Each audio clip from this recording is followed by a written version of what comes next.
My name is Savannah Lennon, and this is my lab report 5, Choose Your Own Adventure for Physics 2211.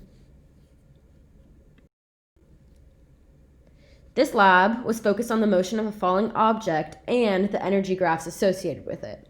This is an important concept to study because it gives us an example of how energy changes as an object moves through space. The acceleration on the object is that due to gravity, and it's equal to negative 9.8 meters per second squared. In this case, I chose to neglect drag because the time frame was so small, it was only about half a second, and I didn't believe that it would have a large impact on the outcome of the experiment in terms of the energy graphs. Theoretically, due to the energy principle, as motion increases, so will kinetic energy, and as height increases, so will potential energy.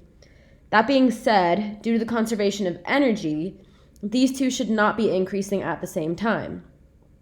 Along with the concept of energy and energy conservation, it is also important to study this situation because it helps us to see how Newton's second law incorporates many different forces like drag and gravity. In this case, I used a pumpkin decoration to perform the experiment because it's spooky season. As I previously stated, I used a pumpkin decoration as my object, and after analyzing its motion using tracker, my observations were similar to the predictions made by my computational model. The mass of the pumpkin was 6 grams, which is converted to 0.006 kilograms due to the use of SI units. My initial position was negative 0.0042 meters, and my initial velocity was negative 0.2523 meters per second. Both of these were calculated from data collected using tracker. And in order to calculate my velocity, as you can see on the screen, I took the first and third time steps and their corresponding positions and implemented the velocity formula, which is change in position over change in time, to calculate my velocity, which again ended up being negative 0.2523 meters per second. Further down the screen, you see a variable b, and this is the drag coefficient.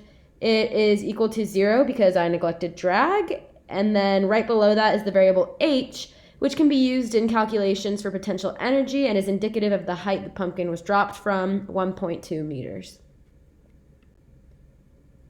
Now you see my calculation loop. This loop predicts the motion of the object as well as the energy.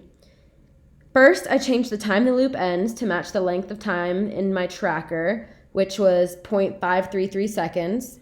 Then I updated the code so that Newton's second law was sufficiently satisfied to update both the position and the velocity.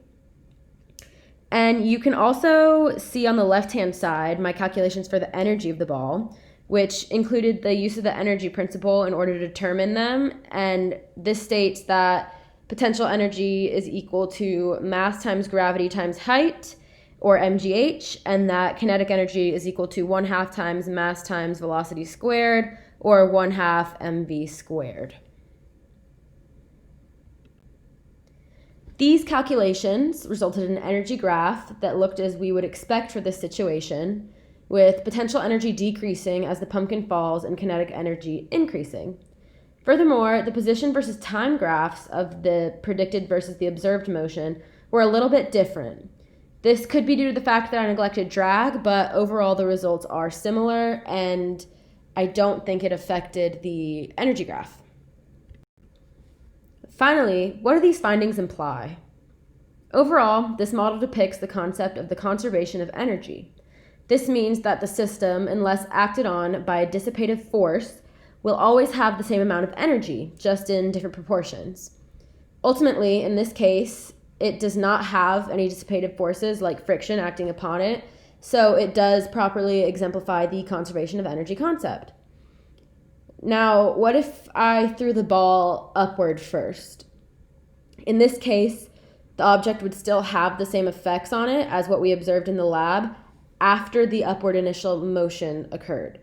This upward motion would lead to an increase in kinetic energy until the peak, and at this peak, the potential energy would momentarily be at a maximum. And then once it started to fall again from this point, we would observe the same trends with energy as depicted in the graphs from this lab, where as the ball gets closer to the ground, potential energy decreases and kinetic energy increases.